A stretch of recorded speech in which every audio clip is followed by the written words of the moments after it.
날씨가 막 푹푹 찌죠. 또 이 코로나 이 숫자는 왜 이렇게 증가해가지고 여러 가지로 힘들게 하고 있어요. 참 힘든 또 어나더 시기가 우리 앞에 닥쳐오고 있는 것 같습니다.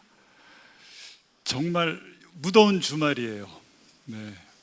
작년에도 이렇지 않았고 재작년도 이렇지 않아요. 제가 경험한 게 2016년도에 엄청 더웠었는데 그때 열대야가 한 30일인가 지속되면서 그때가 기억이 나고요. 참 힘든 주말인데 주말이 되면 이렇게 덥고 또 부자유 코로나로 인해서 우리 자유가 제한돼 있는 이런 주말에 어떻게들 보냈어요? 지난 주말에 시작했죠. 또 올림픽 시작해서 물론 올림픽도 볼 수도 있고 아니면 쉴 수 있고, 저 같은 경우는 주중에 열심히 일하다 보면요 주말이 너무 기다려져요. 엄청 기다려져요. 근데 주말이 와서 너무 기쁘고 감사하고 즐거운데 또 주일이 지나고 나면 왜 그렇게 주말이 짧은지요. 또다시 월요일 날. 그래서 미국에서는 이런 말이 있어요. 오래전에 이제 이런 말이 있는데, 월요일 날 만든 자동차는 절대 사지 말래요. 자동차를 살려면 금요일 날 만든 자동차를 사래요. 우리의 마음이 거기에 전달이 되나 봐요. 어쨌든 주말이 되면은 가족들과 함께 좋은 곳에 가서 식사도 할 수 있고, 내가 미뤘던 일을 또 할 수 있고, 하여튼 취미생활 할 수 있고, 그게 주말이 좋은 것 같아요. 주말은 오지만 또 지나갑니다. 그런데 우리가 한번 이 시간에요, 역사적으로 볼 때 가장 놀랍고 경이롭고 영광스러운 주말이 있었어요. 지금부터 2000년 전에 AD 32년경 유대인의 6월절, 4월경에 6월절이 있는 그 주말, 그 주말에 한번 포커스 맞춰 봅시다. 너무나 하나님께서 오랫동안 기다리고 계시고 또 준비했던 일을 행하신 주말이에요. 나 같은 죄인을 위해서 예수님께서 십자가에 달리셨고 장사되셨고 죽으셨고 무덤에 묻히셨고 그리고 3일 만에 부활한 그 주말이 있죠. 역사적으로 그 주말 때문에 제가 오늘 여기 있을 수 있는 거고 여러분도 여기 있을 수 있는 겁니다. 정말 우리 죄를 용서하시기 위해서 하나님께서 주도권을 잡으시고 행하신 일이에요. 창세기 3장에 보면은 1장, 2장, 3장을 보면 하나님께서 6일 동안 열심히 일하세요. 열심히 일하시고 7일째 되는 날, 토요일 날 안식하셨어요. 그런데 3장에 하나님의 안식이 깨어집니다. 뭐가 깨요, 안식을? 아담의 불순종으로 말미암아 죄가 들어오게 될 때 하나님의 안식이 깨어져요. 그래서 그때부터 계속해서 인류를 구원하시려고 준비하시고 계획하시고 모든 것을 다 맞춰 가지고 그렇게 하나님께서 안식 없이 계속해서 일하시는 하나님 볼 수가 있습니다. 여러분, 죄가 들어오면요 안식이 깨져요. 죄인에게는 안식이 없어요. 정말 쉼이 없는 거예요. 참 쉼이.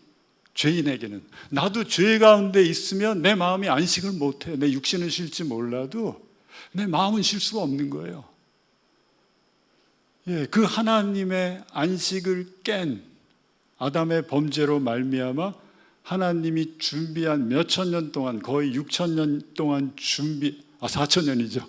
4,000년 동안 준비한 그 예수 그리스도를 보내시고 또 십자가에 달려 죽임당하게 하시고 부활시키신 하나님의 놀라운 계획이 이루어지는 그 주말이 바로 2000년 전에 있었습니다. 그래서 하나님께서는 그 위대한 일을 그 주말에 하셨어요. 왜 위대한 일입니까?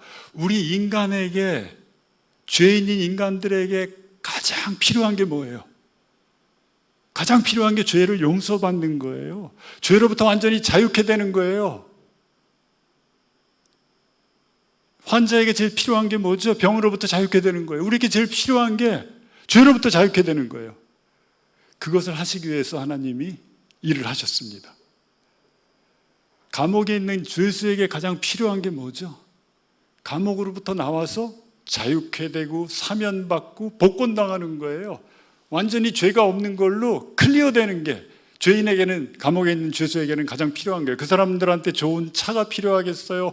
아니면 큰 집이 필요하겠어요? 죄 용서받는 게 가장 필요한 겁니다.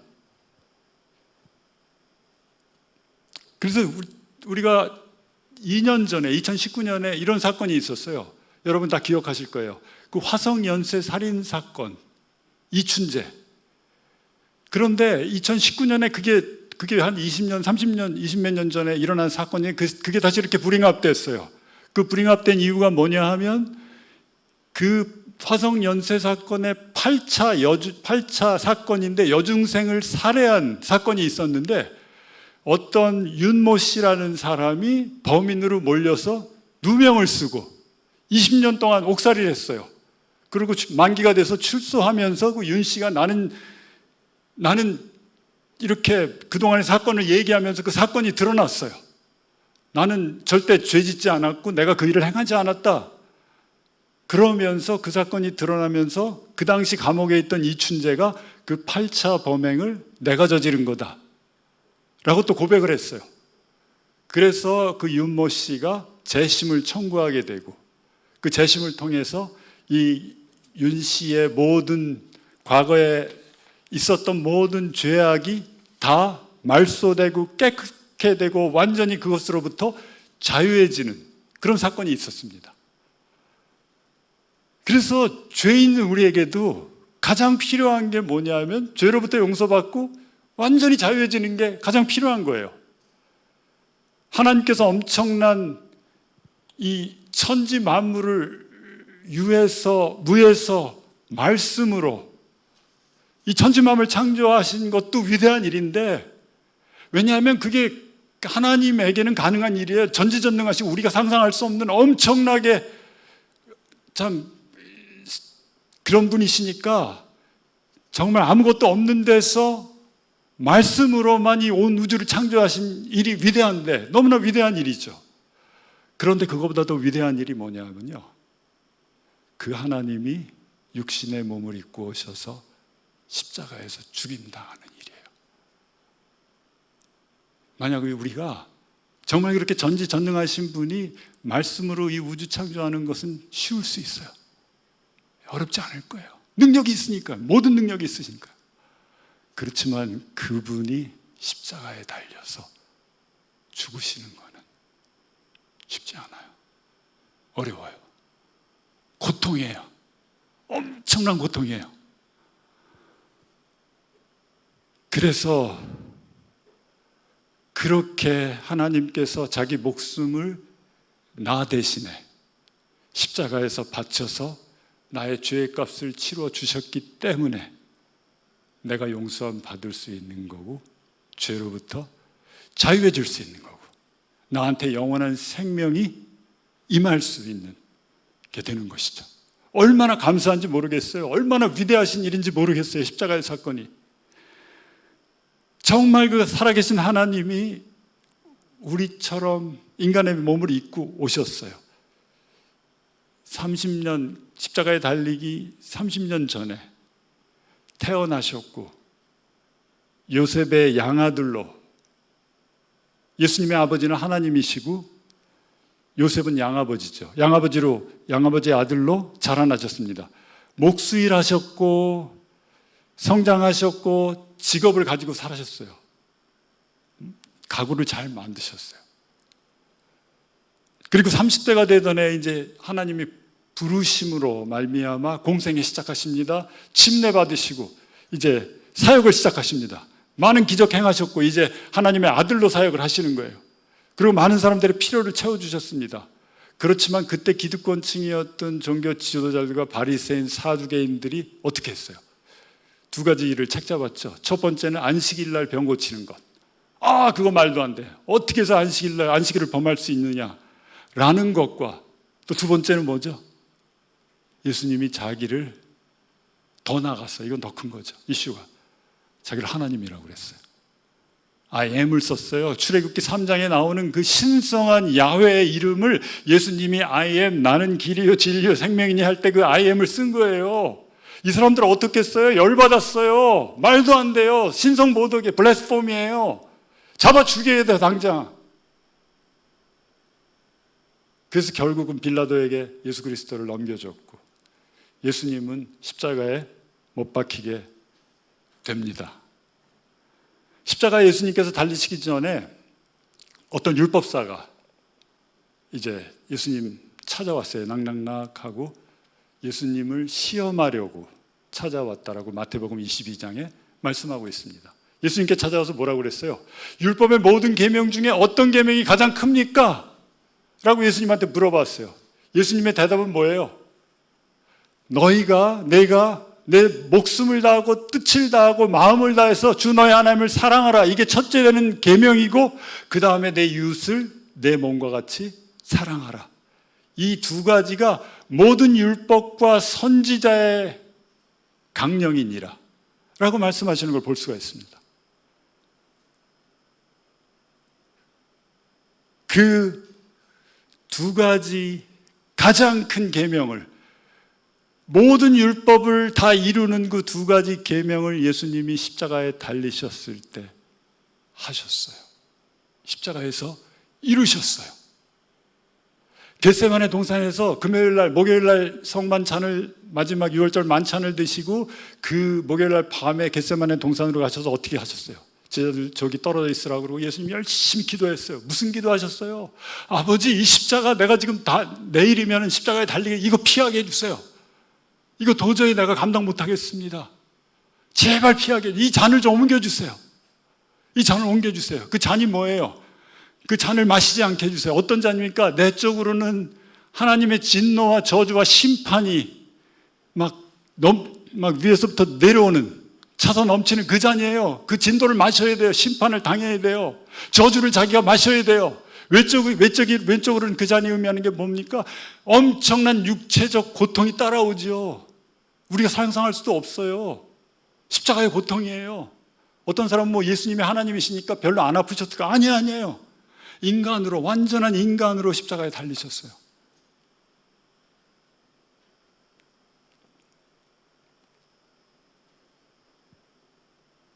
그래서 하나님께 기도를 마치시고 내 뜻대로 마시고 아버지의 뜻대로 하옵소서. 하나님 아버지에 대한 사랑이 순종으로 나타났어요. 아버지 사랑하셨어요. 십자가에서 어떤 일이 났어요?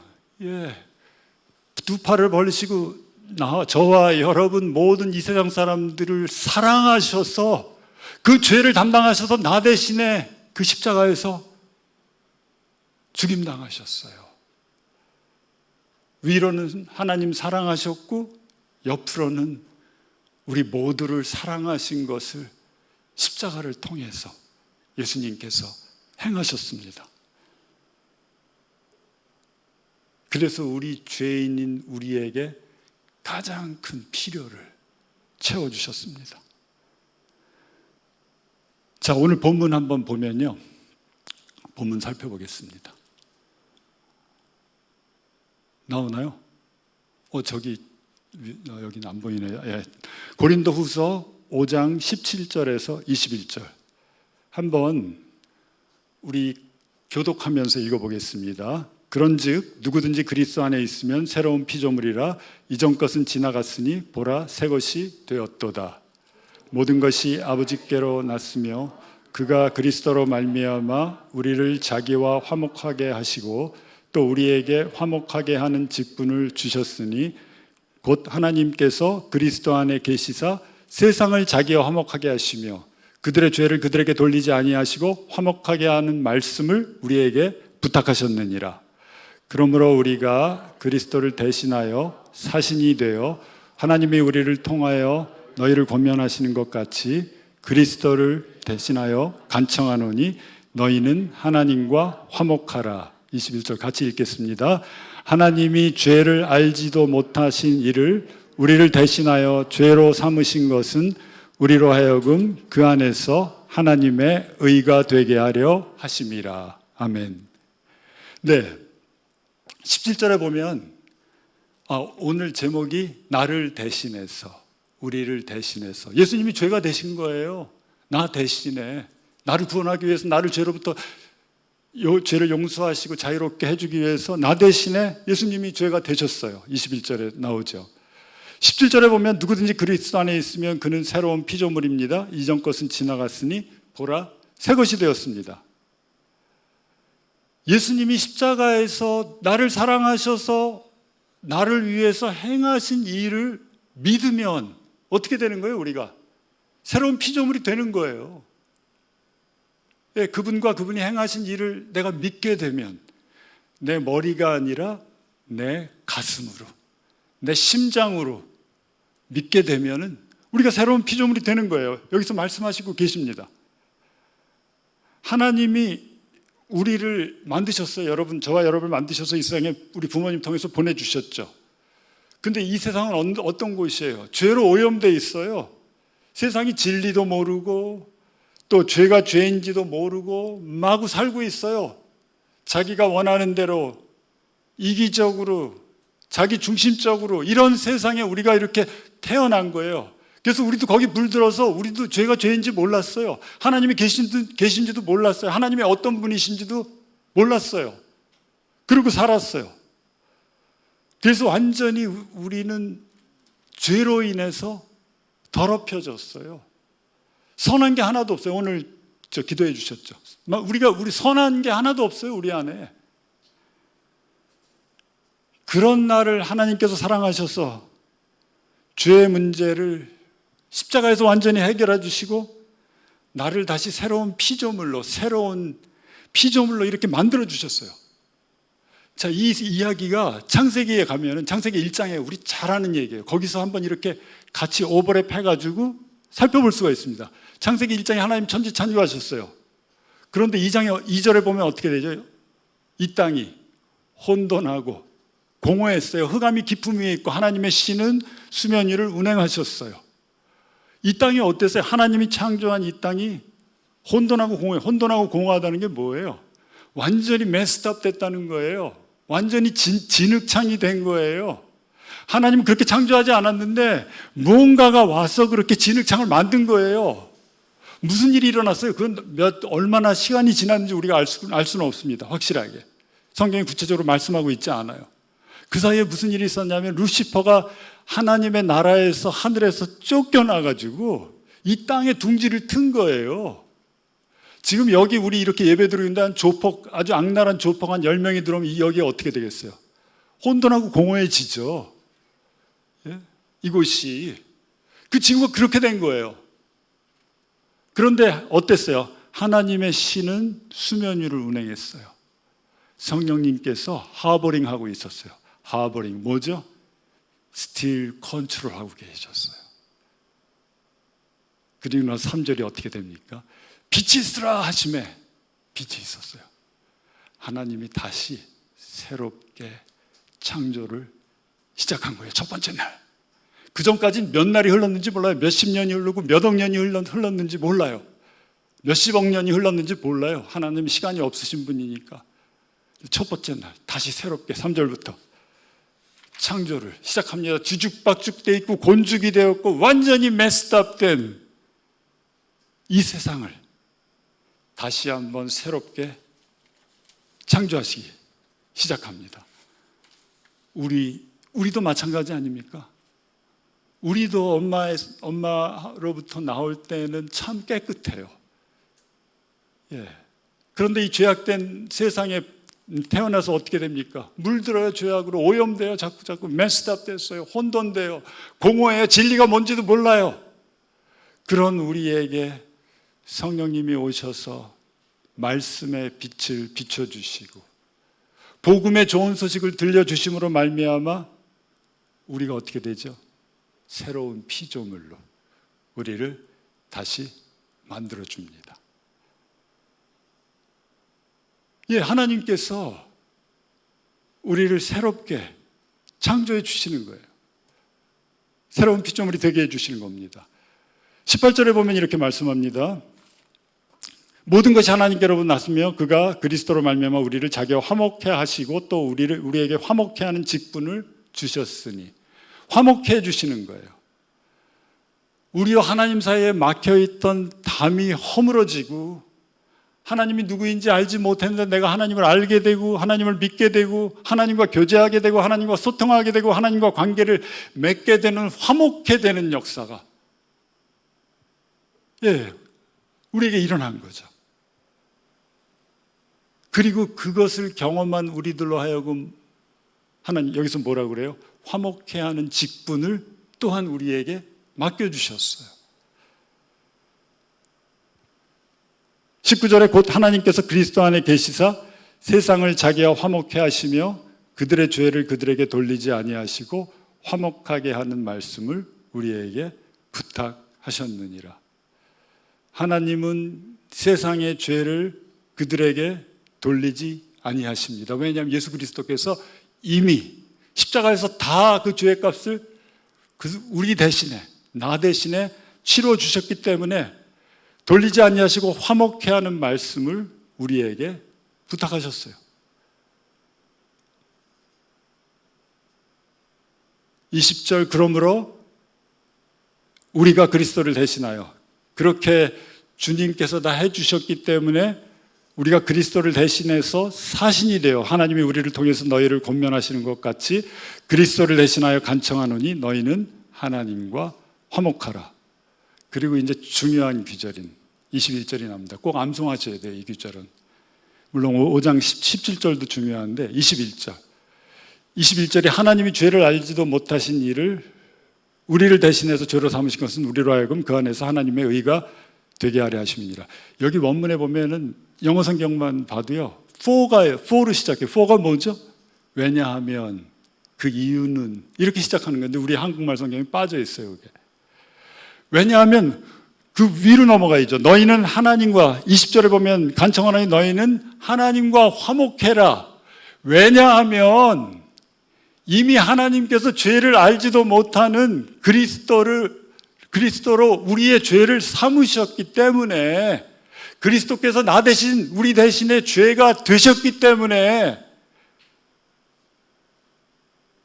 화목할 수가 있는 거다라는 거예요.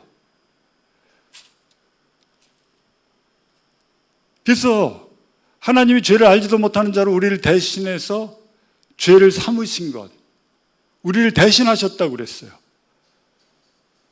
예수님은 죄가 없고 죄를 알지도 못하시는 분인데 우리를 대신해서 죄인이 되신 거죠. 우리를 대신하려면 어떻게 돼요? 어떻게 해야 되죠? 우리를 대신하기 위해서는 우리와 같이 돼야 돼요. 우리와 같이 되지 않고는 우리를 대신할 수가 없어요. 그렇지 않으면 하나님이 만약에 그냥 그 구약에 나타난 그런 천사들처럼 아브라함 앞에 나타났고 뭐 그런 구약의 선지자들 앞에 나타난 그런 천사들처럼 만약에 나타나셨다면, 우리에게도 나타나셨다면 우리를 대신할 수가 없게 돼요. 우리를 대신하기 위해서는 꼭 우리와 같이 되셔야 했습니다. 완전한 인간이시고 또 완전한 하나님이 되셔야 했어요. 그러기 위해서 마리아, 남자를 알지 못하는 마리아의 자궁을 빌리셔서 성령으로 잉태케 하시고, 아버지 없이, 우리는 다 부모님 사이에서 태어났잖아요. 근데 남자 없이 잉태됐으니까 예수님은 누구세요? 하나님이세요. 기적이에요, 이거는. 그리고 여자의 몸에서 태어나셨으니까 누구예요? 우리와 같은 100% 인간이세요. 그렇게 태어나셨습니다. 그리고 내가 겪는 아픔과 고통과 어려움을 다 겪으셨어요. 누가복음에 보면요, 그 예수님이 태어나시고 나서 마리아가 이제 해산하고 정결케, 여자가 이제 출산하면은 구약에 보면 이제 정결케 하는 예식이 있거든요. 근데 그 정결케 하는 예식을 드리러 이제 날이 차면은 이제 예루살렘으로 가서 제사장에게 보이고 번제를 드려야 돼요. 근데 거기 보면요, 누가복음 2장에 보면은 번제 드릴 때 어린 양을 드리지 않고 비둘기, 산비둘기하고 집비둘기를 드렸어요. 새로 대신해서 드렸어요. 무슨 의미죠? 예수님이 가난하셨어요. 아주 가난하게. 그러니까 양을 드릴 만한 여유도 없는 그런 요셉의 가정에서 가난 중에 자라나셨어요. 우리가 겪는 고통을 다 겪으셨어요. 어려움을, 내가 지금 당하고 있는 어려움 예수님이 다 겪으셨어요. 나를 이해할 수 있고 나를 알아줄 수 있는 분이에요.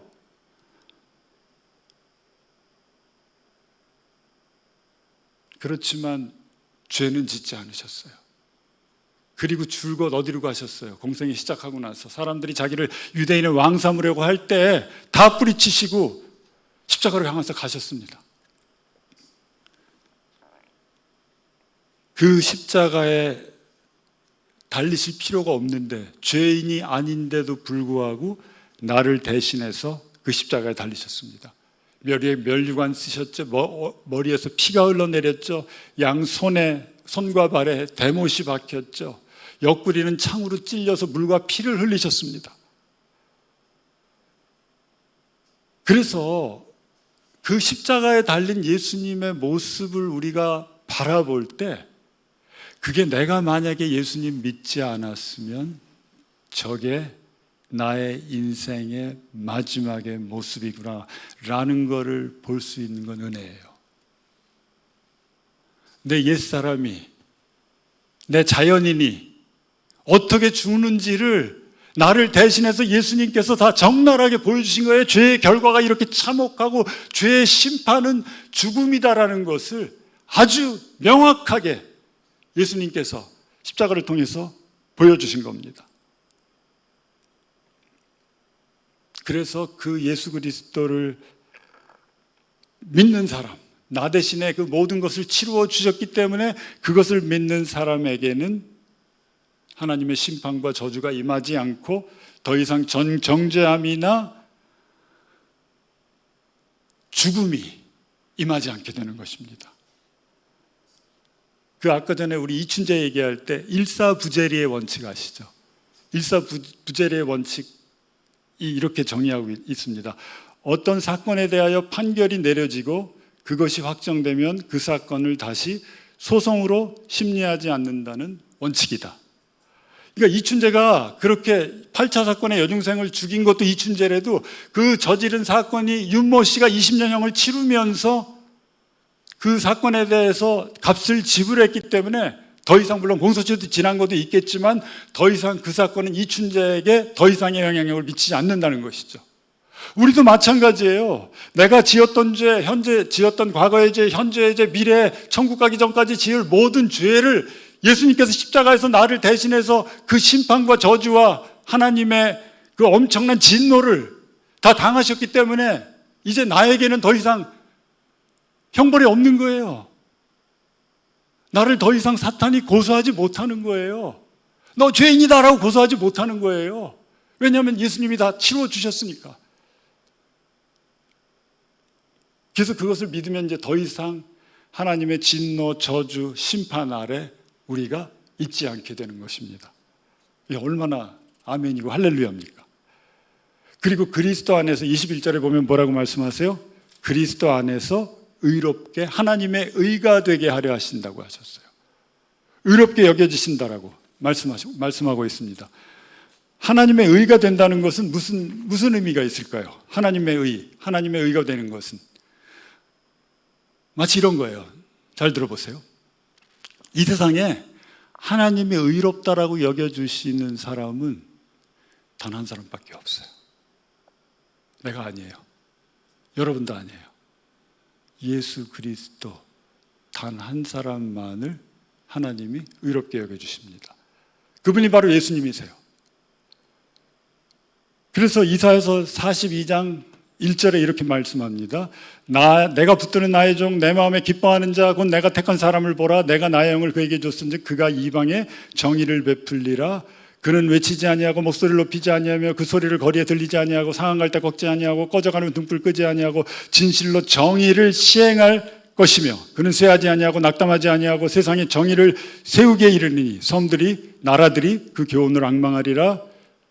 나 여호와가 의로 너를 불렀은즉 내가 내 손을 잡아 너를 보호하며 너를 세워 백성의 언약과 이방의 빛이 되게 하리니 내가 눈먼 자들의 눈을 밝히고 갇힌 자들을 감옥에서 이끌어내며 흑암에 앉은 자를 감방에서 나오게 하리라. 이 세상에서 하나님이 의롭게 여겨주시는 분은 정의를 실현할 수 있는 그 자격을 주신 분은 예수 그리스도밖에 없어요. 그래서 내가 그리스도 안에서 하나님의 의가 된다는 것은 이런 의미예요. 내가 예수님처럼 된다는 의미예요. 이제 새로운 피조물이 된 내가 예수님을 대신하는 거예요. 예수님이 십자가에서 나를 대신해서 죽으심으로 나의 모든 죄가 용서받았잖아요. 이제 그것을 믿는 우리는 예수님을 대신해서 이 세상을 살아가는 거예요. 그게 하나님의 의가 되는 거예요. 옛날에 나 이런 걸로 살아가는 게 아니라 이제는 예수님을 대신하는 나로 살아가는 것이 되는 것이죠. 그래서 20절에도 보면 이렇게 말씀합니다. 그러므로 우리가 그리스도를 대신하여 사신이 되어, 즉 엠베서더, 대사가 돼서, 그리스도의 대사가 돼서 하나님이 우리를 통하여 너희를 권면하시는 것 같이 그리스도를 대신하여 간청하노니 너희는 하나님과 화목하라. 여기서 그리스도를 대신한다는 말이 몇 번 나오죠? 이 구절에 2번이나 나와요. 예수님께서 나의 죄를 위해서 나를 대신해서 십자가에 죽으셨기 때문에 그것을 믿는 우리는 이제 새로운 피조물이 될 뿐만 아니라 우리의 남은 삶은 어떻게 되는 거예요? 그리스도를 대신해서 살게 되는 거예요. 와우! 얼마나 이게 놀라운 겁니까?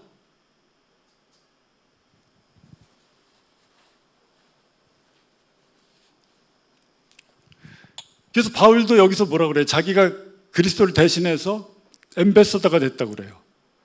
우리가 바울과 그 사역하는 같은 팀들이 예수님의 대사가 돼서 하나님이 우리를 통하여 너에게 권면하시듯이 화목하라. 하나님과 화목하라. 뭐예요? 복음의 좋은 소식을 증거하게 됐다는 것이죠. 이것은 마치 예수님을 대신해서 산다는 것은 마치 내가 예수님처럼 사는 거고요. 하나님이 나를 예수님처럼 봐주시는 거예요. 의롭게 여겨주시는 거예요. 의롭다라고 선포해 주시는 거예요. 내가 의로운 게 아니에요. 예수님이 의롭기 때문에 난 죄인이죠. 바울도 자기가 마지막에 디모데전서에서 뭐라고 고백해요? 내가 죄인 중에 괴수라고 그래요. 그렇게 열심히 사역했는데도 자기가 죄인 중에 괴수라고 그래요. 예수님 알면 알수록, 예수님께 가까이 가면 갈수록 내 죄가 얼마나 큰지가 더 드러나는 거예요. 예수님 모르니까 우리가 자꾸 내가 의인인 줄 착각하고 살죠. 바리새인들처럼 살죠.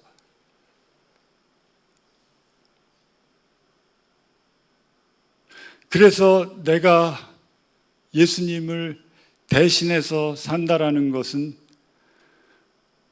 하나님께서 나를 예수님처럼 봐주시는 거고, 마치 내가 죄를 한 번도 짓지 않은 사람처럼 여겨주시는 거예요.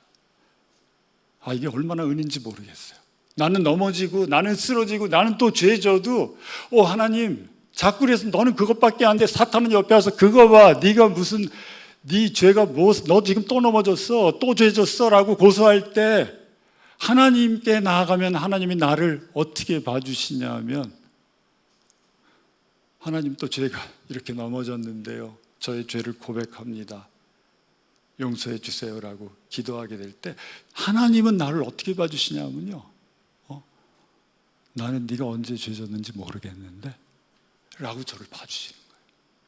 거봐, 그거 죄졌지? 라고 손가락질 안 하세요. 완전히 용서해 주셨어요.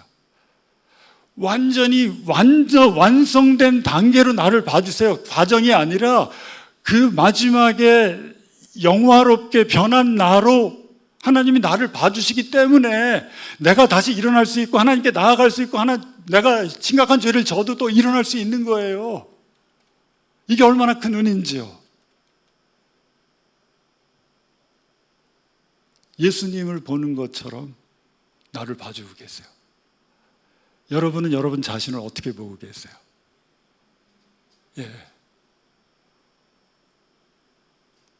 아니, 하나님의 눈으로 보세요. 엄청난 은혜예요. 엄청난 예수님처럼 나를 봐주고 계세요. 그러면 이렇게 질문할 수, 나 이 모양 이 꼴이고 나 같은 사람을 어떻게 하나님이 예수님처럼 봐주신다는지 그건 도저히 내가 용납이 안 됩니다. 납득할 수가 없습니다. 이해가 안 됩니다라고 반문할 수 있죠. 근데 거기에 대한 답은 뭐냐면 내가 이 모양 이 꼴이라는 것까지도 다 십자가에서 예수님이 이미 그것까지 다 짊어지시고 그 죄의 값을 다 치러주셨다는 거예요. 이미.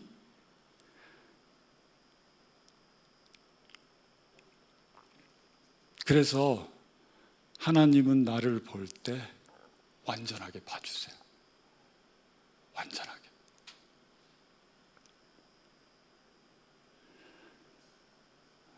그래서 그 나를 대신해서 십자가에서 죽으시고 장사되고 부활하신 예수님 때문에 그분을 믿음으로 말미암아 이제는 예수님을 대신해서 우리가 이 세상을 살아갈 수 있게 되는 것이죠. 그리스도를 대신한 한 사람으로 아직도 내 주위에 하나님과 화목하지 못한 사람들에게 가서 이 화목의 메시지, 화평의 메시지, 복음의 좋은 소식을 전하는 직책을 수행하면서 살아갈 수 있는 거예요. 이게 얼마나 위대한, 그 잠언 10장 31절에 이렇게 말씀하죠. 의인의 열매는 생명나무라. 지혜로운 자는 사람을 얻는다라고 말씀하고 있어요. 뭐예요? 영혼을 구원한다는 얘기예요. 의인의 열매가 생명나무예요. 나를 통해서 구원받아야 될 사람들이, 하나님과 원수됐던 사람들이 그 담을 허물고 화목해 되는 역사가 그리스도, 나 같은 사람을 통해서 내가 예수님을 대신해서 그 직책을 수행할 때 놀라운 열매들로 나타나게 되는 것이죠. 그래서 우리가 한번 우리 자신을 한번 살펴볼 필요가 있어요. 나 대신에 2000년 전에 그렇게 십자가의 모든 고통과 모든 것을 감당하시고 치루신 그 예수 그리스도를 너무 디스카운트하고 살고 있지 않습니까? 너무 이렇게 그분의 그 고귀한 사랑과 희생을 내가 이렇게 너무, 그래도 나는 아직 죄인인데요. 그래도 나는 아직 이것밖에 안 되는데, 하나님 완전하게 해주셨는데 내가 그걸 믿음으로 취하지 않고 내 눈으로, 내 잣대로 내 자신을 평가하고 있지 않습니까? 참 하나님 힘드실 거예요. 그런 모습을 보고 계시다면. 아니에요.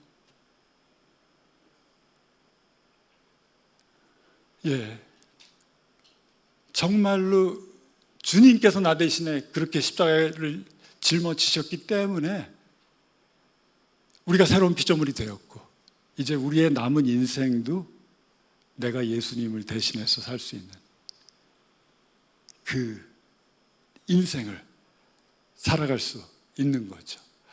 저는 그런 생각해요.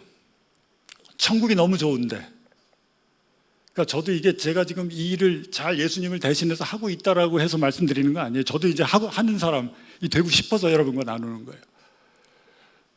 그러니까 천국이 그렇게 좋은데 그럼 빨리 데려가시지.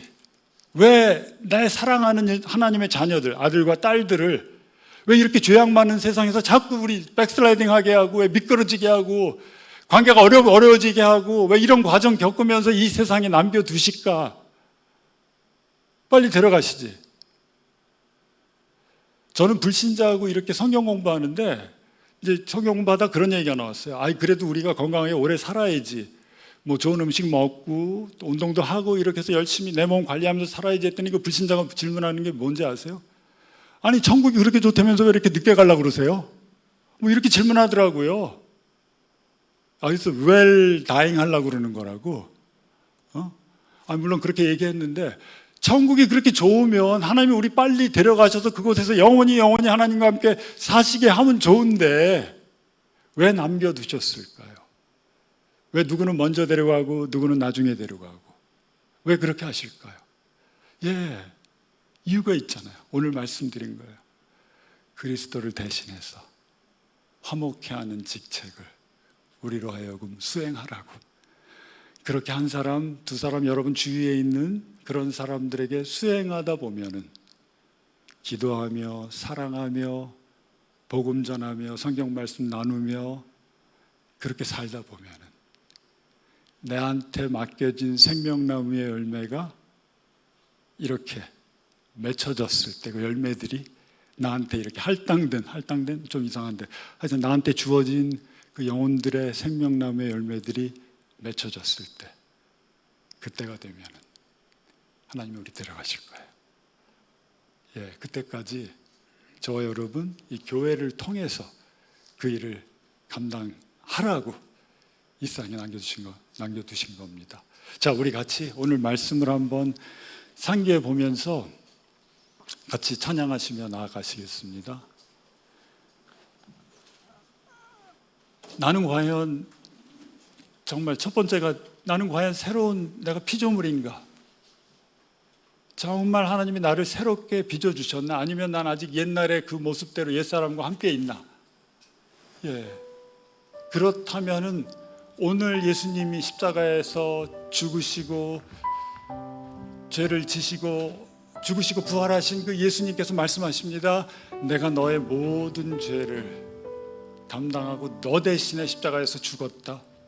이제 너는 모든 죄를 용서받았고 이것을 믿으면 내가 너를 새로운 피조물로 만들어 준다 라는 그 약속의 말씀을 붙들고 주님께 나가시기 바랍니다. 또 아직 이 세상 사는 게 그냥 뭐 세상 사람들 살듯이 살고 있어요? 좋아요. 그렇지만 그렇게 새로운 피조물이 된 사람은 이제 예수님을 대신해서 화목케 하는 이 세상을 주님께 인도하고 주님과 하나님과 화목하게 하는 그 직책을 수행하는 그 일을 감당하겠습니다 라고 선포하시면서 주님께 나아가는 저와 여러분이 되기를 기도합니다. 같이 일어나셔서 마지막 찬양 부르시면서 헌신하시겠습니다.